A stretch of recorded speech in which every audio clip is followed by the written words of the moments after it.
Assalamualaikum warahmatullahi wabarakatuh. Bersama Jeli di Serang FM, jauh dari mata dekat hati. Hai, apa khabar? Apa cerita semua saya sahabat Jeli di luar sana.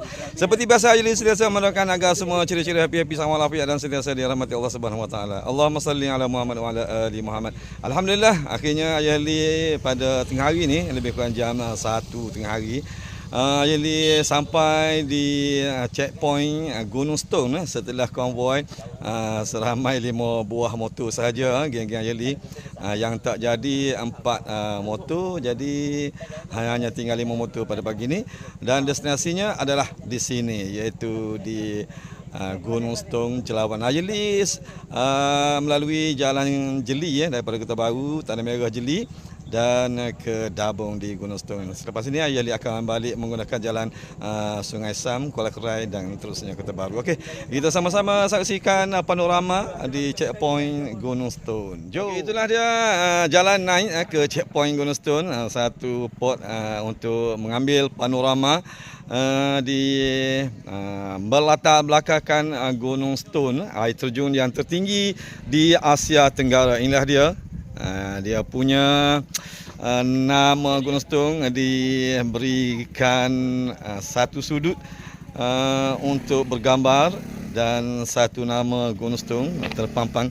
Dan itulah dia di belakang sana berlatar belakangkan sebuah gunung dan air terjun yang seperti yang dinyatakan sebentar tadi, iaitu air terjun yang tertinggi di Asia Tenggara. Cumanya di sini bukan untuk di kaki air terjun. Di kaki air terjun adalah di perkampungan di bawah sana. Terpaksa kena menuruni jalan yang hadapan itu menuju ke kampung untuk menikmati air terjun Jelawang di Gunung Stone. Okey, kehijauan di bukit Gunung Stone sememangnya memukau panorama. Pada peminat-peminat Gunung Stone dan air terjun, yang geng-geng santai, right, bolehlah singgah-singgah di Gunung Stone, Dabung, Kelantan. Jadi setakat ini saja pengesahan ini. InsyaAllah ada pot yang lain, Jeli akan cuba kongsi bersama. Wassalamualaikum warahmatullahi wabarakatuh. Ini geng-geng motor yang baru sampai. Ini geng motor Jeli. Bagai jenis motor.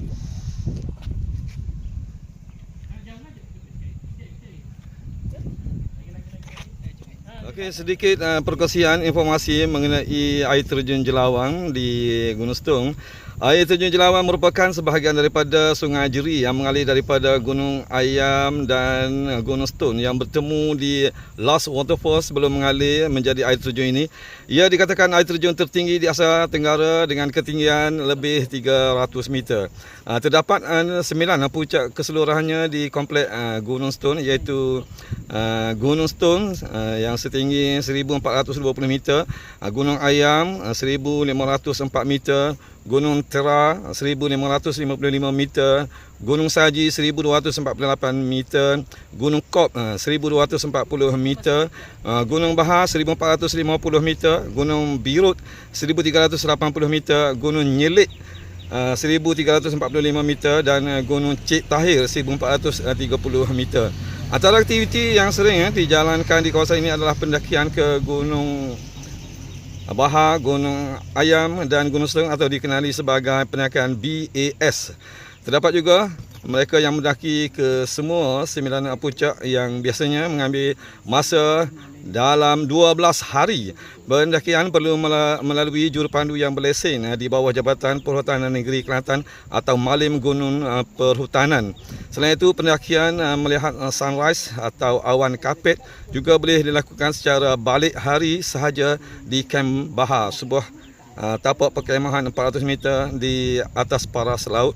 Perjalanan daripada pintu pagar jambatan gantung hingga ke Kem Bahar mengambil dalam masa 2 jam bergantung pada tahap kecergasan masing-masing. Itulah dia sedikit perkongsian mengenai air terjun yang sedang kita saksikan sekarang ini.